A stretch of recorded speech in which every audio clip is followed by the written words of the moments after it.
Hello everyone, welcome to my channel UPSC with Lavisha. This is Lavisha, your UPSC mentor, and in today's modern history class, we will cover about peasant movements in India during British rule, history, evolution factors and phases of peasant movements in India. Let's start. British rule के अंदर सबसे ज्यादा सफर किसी को करना पड़ा था तो वो थे पीजेंट्स, बिकॉज उनकी कंडीशन बहुत ज्यादा खराब थी ड्यूरिंग ब्रिटिश एरा। 1750 के बाद से पीजेंट की कंडीशन खराब होनी स्टार्ट हुई थी, बिकॉज 1757 के अंदर बैटल ऑफ प्लासी के अंदर वो जीत गए थे और उसके बाद उन्होंने अपना एक्सपेंशन स्टार्ट किया था। जब से लेकर 1947 तक उनकी कंडीशन कभी भी पूरी तरह से ठीक नहीं हो पाई।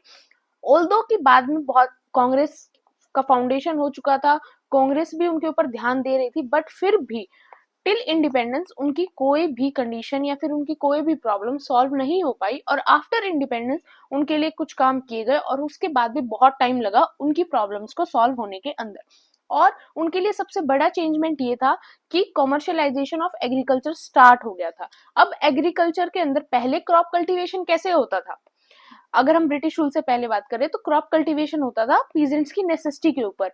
वो वीट, राइस, इन चीजों की कल्टीवेशन करते थे बिकॉज ये उनकी डेली नीड्स थी। लेकिन कमर्शियलाइजेशन होने के बाद उनको कौन सी पीजेंट्स की कल्टीवेशन, कौन सी क्रॉप की कल्टीवेशन करनी पड़ी, जैसे कि आपका जूट, कॉटन, जो चीजें मार्केट में बिके और उनको कुछ थोड़ा बहुत पैसा मिल सके जिनसे वो सस्टेन कर सके। लेकिन फिर भी सिचुएशन फेमाइन वाली ही रहती थी बिकॉज उनके पास कुछ भी नहीं बचता था, बिकॉज टैक्स रेट्स बहुत ज्यादा हाई थे। अगर फैक्टर्स की बात करें, क्या क्या फैक्टर्स रहे इंडिया के अंदर इतनी सारे पीजेंट मूवमेंट्स के। पहला आपकी लैंड रिवेन्यू सेटलमेंट्स और उसके इफेक्ट। जो हमने 3 लैंड रिवेन्यू सेटलमेंट्स देखी थी, परमानेंट, रायतवारी और महलवारी। दूसरा आपका commercialisation of agriculture.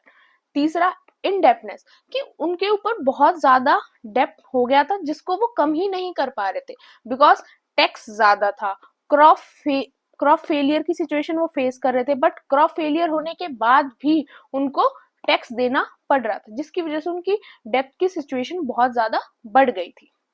High interest rate of zamindars, zamindars भी इस चीज का फायदा उठाने लग गए थे। पीजेंट्स की मजबूरी को समझने की बजाय उन्होंने भी उनका फायदा उठाना स्टार्ट किया। और जब भी कोई पीजेंट जमींदार से पैसे लेते टैक्स पे करने के लिए, वो उनसे बहुत ज्यादा हाई इंटरेस्ट चार्ज करने लग गए थे, जिसकी वजह से उनकी सिचुएशन और ज्यादा खराब होती गई। यहाँ पर आप ये भी देख सकते हो कि जमींदार तो इंडियंस ही थे, बट उनके अंदर भी कोई भी सिंपैथी पीजेंट्स के लिए नहीं थी और वो भी सिर्फ अपना फायदा, अपना प्रॉफिट देखना स्टार्ट कर चुके थे। And last reason is famine, कि बिल्कुल ड्रॉट की सिचुएशन आ गई थी, भुखमरी आ गई थी, कि अब कोई भी किसी के पास कुछ खाने के लिए नहीं बचा था, जिसकी वजह से काफी जगह पर काफी पीजेंट्स की और बाकी लोगों की काफी डेथ भी हुई। अब अगर हम पीजेंट मूवमेंट्स की फेजेस की बात करें तो नॉर्मली हम 2 फेजेस में इस चीज को डिवाइड करते हैं। पहला पीजेंट मूवमेंट्स बिफोर 1857 और दूसरा पीजेंट मूवमेंट आफ्टर 1857। बिकॉज 1857 में हमारा रिवॉल्ट हुआ था, उससे पहले और बाद की सिचुएशन में काफी डिफरेंसेस हमें देखने को मिले। अब अगर हम 1857 से पहले की बात करें तो पहले की कंडीशन में क्या था कि पहले पीजेंट का साथ कोई और कम्युनिटी नहीं देती थी, कोई और लोग नहीं देते थे।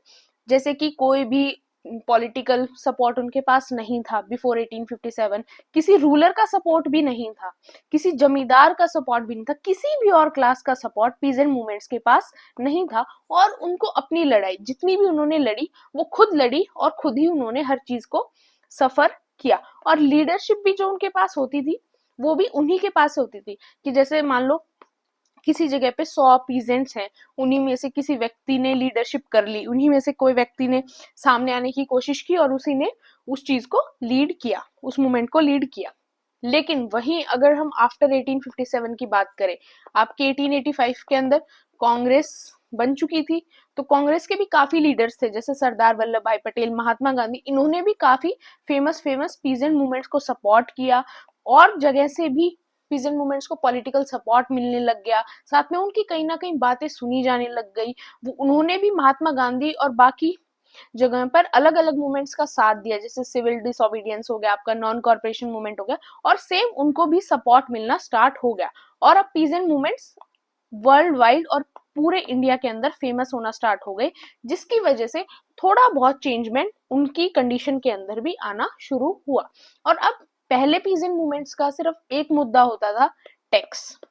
बिकॉज 3 सेटलमेंट्स थी, उनसे उनकी हालत बहुत खराब थी और सारी प्रॉब्लम्स जो बाकी थी वो भी उनके टैक्स की वजह से ही उनको फेस करनी पड़ रही थी। लेकिन अब आफ्टर 1857 वो और चीजों की भी डिमांड करने लग गए, उनके इकोनॉमिक इशू, उनके हक की बात भी वो करने लग गए कि यस अब उनको भी अपना हक चाहिए इंडिया के अंदर। बिकॉज एट लास्ट अगर वो क्रॉप कल्टीवेशन नहीं करेंगे, वो क्रॉप्स नहीं उगाएंगे, तो फिर बाकी इंसान सस्टेन ही कैसे कर सकते हैं। आज भी अगर आप देखोगे तो अगर फार्मर्स अपनी वाली चीज पे ऊपर जाए, अगर फार्मर्स क्रॉप्स को ग्रो ही नहीं करेंगे तो हम क्या खाएंगे। तो उन्होंने अपनी इंपॉर्टेंस रियलाइज करवाना स्टार्ट कर दिया था। अब आते हैं इंपॉर्टेंट मूवमेंट्स पे। पहले बिफोर 1857 की मूवमेंट्स को डिस्कस करते हैं। पहला है सन्यासी revolt, one of the important revolt उस टाइम पीरियड के लिए, जो कब से कब तक हुआ, 1763 से 1800 तक। कौन सा एरिया था, बंगाल का एरिया था। बिकॉज 63 तक आते आते आपका फिर 64 के अंदर तो बक्सर का जो रिवॉल्ट था वो हो चुका था और बंगाल की कंडीशन काफी खराब होना स्टार्ट हो चुकी थी। प्रोमिनेंट लीडर कौन थे, मजनू शाह। इमीडिएट कॉज क्या था, इमीडिएट कॉज इनका ये था कि इनकी जो पिलग्रिम साइट्स थी, कुछ होली प्लेसेस थे बंगाल के अंदर, हिंदूज के भी और मुस्लिम्स के भी, वहां पर इनके लिए रेस्ट्रिक्शंस लगा दी गई थी।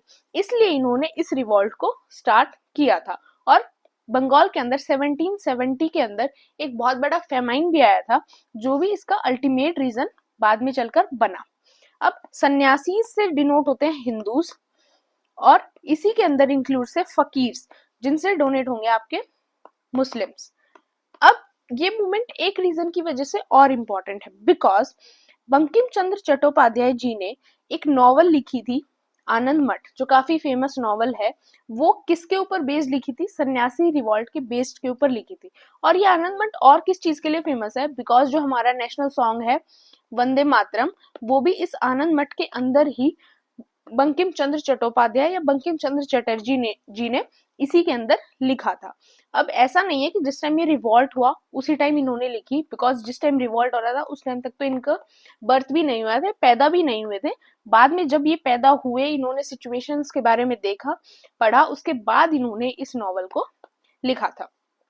और एक इंपॉर्टेंट चीज क्या थी इस रिवॉल्ट की, कि इस रिवॉल्ट के अंदर हिंदू और मुस्लिम दोनों यूनाइटेड थे। और उस टाइम पीरियड के अंदर आपके गवर्नर कौन थे, वॉरेन हेस्टिंग। अब अगला है नरकेल बेरिया अपराइजिंग, जो हुआ 1782 से 1831 तक। एरिया सेम वेस्ट बंगाल था। लीडर कौन थे, मीर निथर अली, जिनको टीटू मीर भी कहा जाता है। अब इस रिवॉल्ट के अंदर आपको ज्यादा कुछ याद रखने की जरूरत नहीं है, आपको सिर्फ इतना पता होना चाहिए, एक नरकेल बेरिया अपराइजिंग हुई थी और उसके इंपॉर्टेंट लीडर कौन थे, टीटू मीर। अगर आपको इतना पता है मोर देन इनफ है, ईयर याद नहीं रहेगा तो चलेगा। फिर इंपॉर्टेंट आता है पागलपंथीज, जिसका ईयर कौन से थे, 1825 से 1833। ये भी सेम एरिया बंगाल। इसके भी आपको लीडर का नाम पता होना इंपॉर्टेंट है, बिकॉज ये फेमस थे, करमशाह एंड टीपू शाह। इन्होंने क्यों रिवॉल्ट किया था, इनका रिवॉल्ट भी जमींदार के अगेंस्ट था, बिकॉज ये जमींदार से काफी ज्यादा परेशान थे। अब आते हैं आफ्टर 1857 के जितने भी पीजेंट रिवॉल्ट हुए उनके ऊपर। One of the important revolt था इंडिको रिवॉल्ट, नील की खेती। ईयर कौन सा था, 1859 टू 1860 ये ईयर था। एरिया सेम बंगाल का एरिया था। लीडर थे विश्वास ब्रदर्स, इसके लीडर थे। और रीजन क्या थे, सिंपल सी बात है, इंडिको ही रीजन था। उसका रीजन क्या था, इंडिको से सबसे ज्यादा प्रॉब्लम क्यों थी, एक तो इंडियंस के काम का इंडिको था ही नहीं। बिकॉज नील आपको हम देखते हैं किस चीज के लिए यूज करते हैं नॉर्मली, कि व्हाइट जो कपड़े होते हैं उनको बिल्कुल साफ करने के लिए नील को यूज किया जाता है। बट प्रॉब्लम ये थी कि व्हाइट कौन पहनते थे, व्हाइट कपड़े मेनली ब्रिटिशर्स ही पहनते थे, इंडियंस इतने नहीं पहनते थे। आज के टाइम पे भी व्हाइट नॉर्मली हम शादी में, फॉर्मल्स में, उनमें ज्यादा यूज किया जाता है। तो इंडियंस की नेसेसिटी नहीं थी इंडिको, पहली चीज ये थी। दूसरा रीजन ये था कि इंडिको एक ऐसी क्रॉप थी कि अगर इसको आपने किसी एरिया के ऊपर कल्टीवेट किया तो उस एरिया के ऊपर आप दोबारा किसी और क्रॉप को काफी टाइम तक कल्टीवेट नहीं कर सकते, बिकॉज इससे सॉइल की फर्टिलिटी एक लेवल अप इफेक्ट हो जाती थी इंडिको की कल्टीवेशन से, जिसकी वजह से आप कोई और क्रॉप वहां पे कल्टीवेट नहीं कर पाते थे। तो ये एक मेजर रीजन था, बिकॉज उस इंडिको से क्या हो रहा था कि आप जो आपकी नेसेसिटी है, राइस, व्हीट, पल्सेस, जो नेसेसिटी जिनके बिना आप सस्टेन ही नहीं कर सकते, आप उनको कल्टीवेट नहीं कर पा रहे। और इंडिको जो आपकी नेसेसिटी ना कभी नहीं हो सकता, चाहे ब्रिटिशर्स हो चाहे कोई भी हो, इंडिको कभी नेसेसिटी नहीं हो सकता और आपको उसको कल्टीवेट करना पड़ रहा है। बट फिर भी फार्मर्स को फोर्स किया जाता था इंडिको कल्टीवेशन के लिए, बिकॉज जो ब्रिटिशर्स थे वो इंडिको को एक्सपोर्ट करते थे और उनको बहुत सारा पैसा इससे मिलता था। वो चाइना भी करते थे, अदर जगह पे वर्ल्ड लेवल में इंडिको को एक्सपोर्ट किया जाता था। तो ये मेजर रीजन था रिवॉल्ट का। और एक यहाँ से एक चीज हुई, दीन बंधु मित्रा, उन्होंने एक प्ले लिखा जिसका नाम था नील दर्पण। काफी फेमस प्ले है, काफी बार काफी एग्जाम्स के अंदर पूछा भी जाता है, इवन यूपीएससी में भी एक बार पूछा गया था। 1860 के अंदर इन्होंने इस प्ले को लिखा, जो किसके ऊपर बेस्ड था, इंडिको रिवॉल्ट के ऊपर बेस्ड था। अब नेक्स्ट मूवमेंट है पबना मूवमेंट, जो हुई 1873 से 1885 के टाइम पीरियड के अंदर। जो कौन सा एरिया था, पबना भी कौन सा एरिया, बंगाल का ही एरिया है। आप अगर ब्रिटिश रूल के टाइम पे सबसे इंपॉर्टेंट रीजन देखेंगे तो वो बंगाल ही है। मैक्सिमम चीजों की स्टार्टिंग बंगाल से ही हुई, बाद में चलकर आफ्टर 1900 चीजें दिल्ली की तरफ शिफ्ट होना स्टार्ट हुई थी। उससे पहले चीजें बंगाल में ज्यादा थी, बिकॉज ब्रिटिश इंडिया की जो कैपिटल थी वो बंगाल थी, कैलकाटा थी। लीडर कौन थे, ईशान चंद्र रॉय, शंभुनाथ पाल और कौड़ी मुला, ये इनके लीडर थे। और मेनली इनको भी प्रॉब्लम किससे थी, जमींदार से थी, क्योंकि वो इनकी प्रॉपर्टी ले लेते थे, रेंट इश्यूज थे, ये सारे इनके इश्यूज थे जिनकी वजह से ये मूवमेंट स्टार्ट हुआ। नेक्स्ट मूवमेंट है ईका movement, 1931, area Awadh Uttar Pradesh, leader मदारी पासी। और इस सेम रिवॉल्ट को उत्तर प्रदेश के अंदर किसने लेड किया था, बाबा रामचंद्र जी ने लेड किया था। रीजंस क्या थे, उस टाइम पे स्पेनिश फ्लू फैला हुआ था, 6 ईयर से ड्रॉट चल रहा था, प्राइस बहुत हाई थे, फूड था नहीं लोगों के पास, ग्रेन्स थे नहीं, फ्यूल था नहीं। तो ये कुछ इंपॉर्टेंट इसके थे। अब इसमें एक इंपॉर्टेंट चीज और है, 1921 में हुआ था। महात्मा गांधी की आइडियोलॉजी के ऊपर ये मूवमेंट बेस्ड था, बिकॉज उस टाइम पर महात्मा गांधी काफी एक्टिव थे।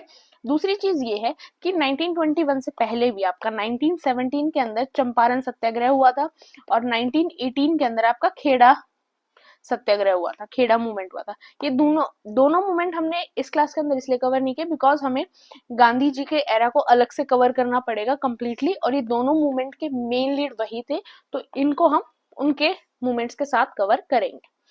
नेक्स्ट है तेभागा मूवमेंट, जो 1946 से 47 के बीच हुआ, एरिया था आपका बंगाल। ऑर्गेनाइज किसने किया था, communist cadre of the Bengal provincial Krishak Sabha ने इसको ऑर्गेनाइज किया था। डिमांड क्या थी, that it was a share croppers movement that demanded 2/3 of land produce for themselves and 1/3 for landlords. तो इनकी लैंड के डिवीजन से रिलेटेड एक डिमांड थी। नेक्स्ट इंपॉर्टेंट है बरदोली सत्याग्रह, जो कब हुआ, 1928 में। इसको काफी बार पूछा भी जाता है। नॉर्मली मैक्सिमम टाइम बरदोली सत्याग्रह को क्रोनोलॉजिकल जो आपके क्वेश्चंस होते हैं उनके अंदर पूछा जाता है। 1928 में हुआ, एरिया था आपका गुजरात, लीडर कौन थे, वल्लभ भाई पटेल। रीजन क्या था रिवॉल्ट का, against the tax hike of 22% by the Bombay presidency in the backdrop of famine and flood. Famine और फ्लड की कंडीशन की वजह से टैक्स रेट और ज्यादा हाई हो गए थे, जिससे लोगों को काफी ज्यादा प्रॉब्लम हो रही थी। और इसमें ब्रिटिशर्स ने रिएक्शन क्या दिया, under the pressure of satyagraha the government had begun to run out of steam by June 1928 and a settlement with the farmer was meditated by. फिर फार्मर्स के साथ एक सेटलमेंट की गई, जो किसने की, चुन्नीलाल मेहता। चुन्नीलाल मेहता कौन थे, उस टाइम के गवर्नर काउंसिल के एक इंपॉर्टेंट मेंबर थे फ्रॉम ब्रिटिशर्स साइड।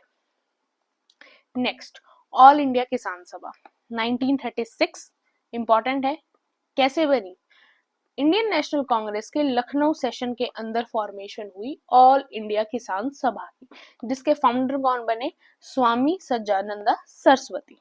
फॉर्मेशन कैसे हुई, बिहार के अंदर स्वामी जी ने एक स्टार्ट की एक मूवमेंट, किसके लिए, occupancy right of the tenants and form Bihar provincial किसान सभा इन 1929। पहले किस चीज की फॉर्मेशन हुई, मूवमेंट कहां से स्टार्ट हुई, बिहार से स्टार्ट हुई।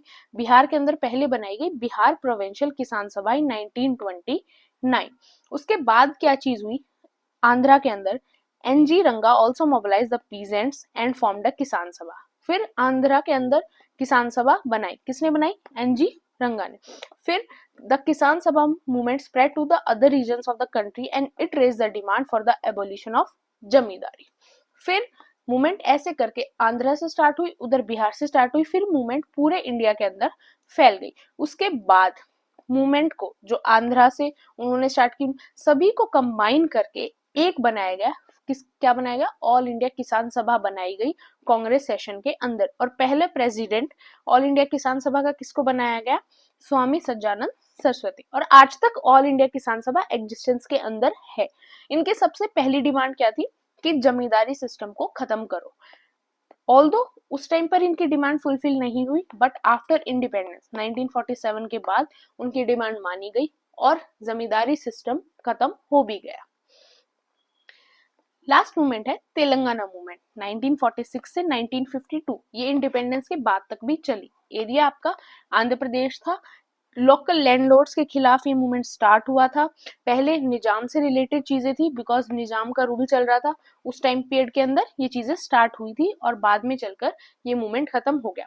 और 1953 के अंदर तो आपका आंध्र प्रदेश अलग से एक स्टेट बन भी गया था। तो ये थी सारी फार्मर्स मूवमेंट। अब कुछ क्वेश्चंस को देखते हैं।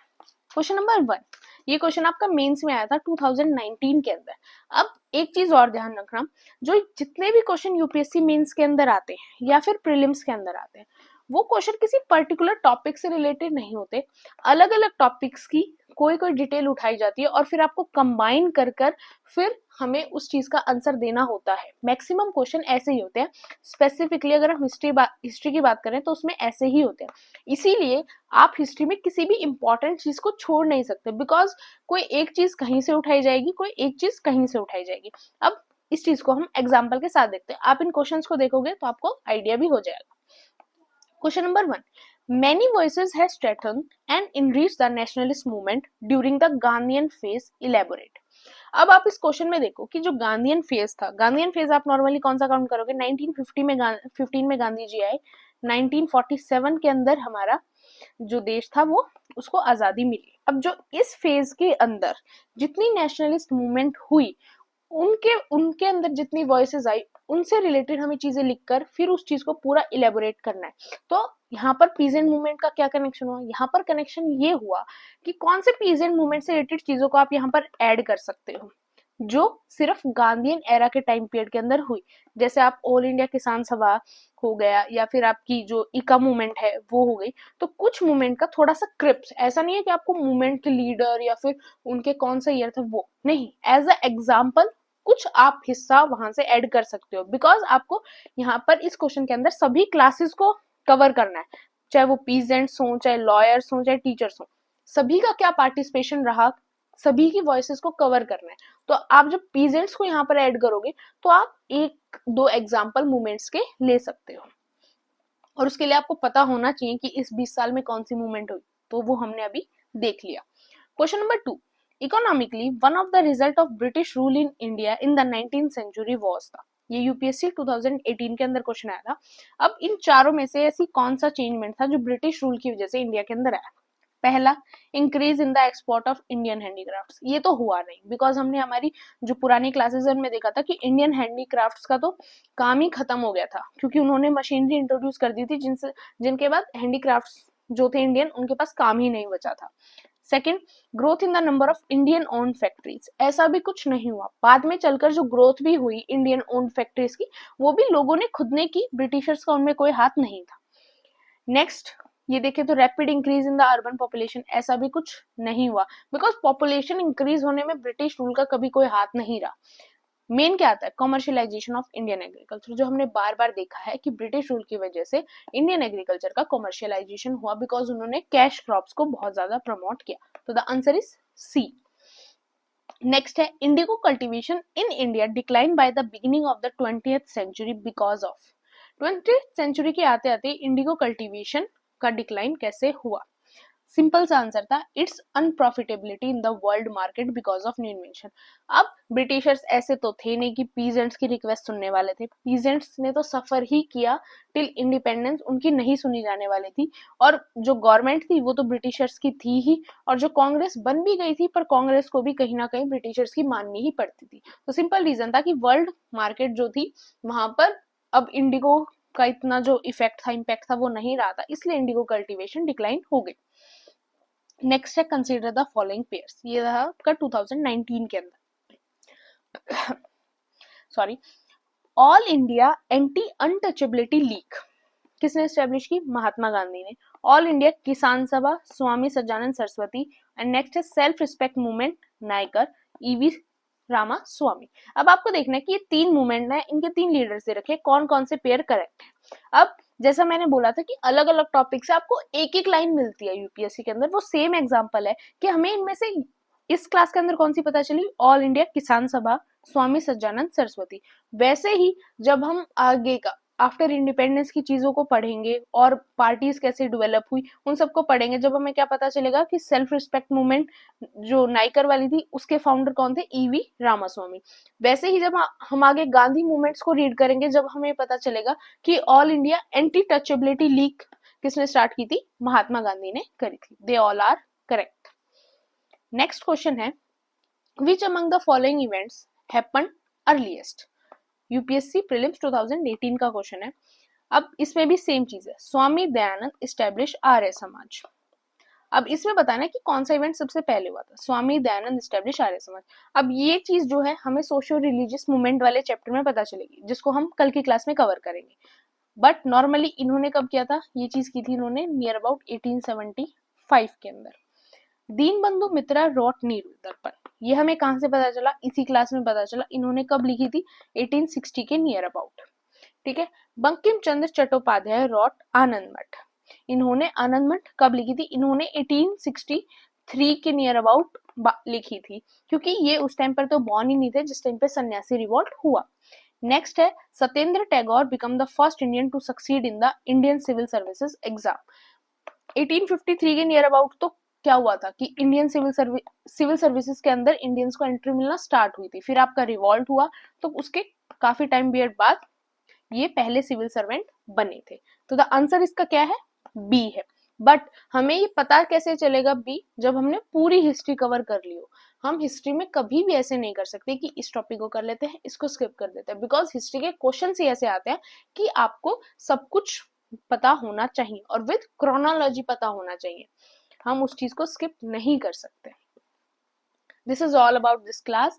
होप आपको वीडियो अच्छी लगी हो। कोई भी डाउट हो, कोई भी प्रॉब्लम हो, do mention in the comment section. ये पीडीएफ आपको मेरे टेलीग्राम चैनल पे मिल जाएगी, लिंक डिस्क्रिप्शन बॉक्स के अंदर है। And don't forget to subscribe my channel and thanks for watching my video.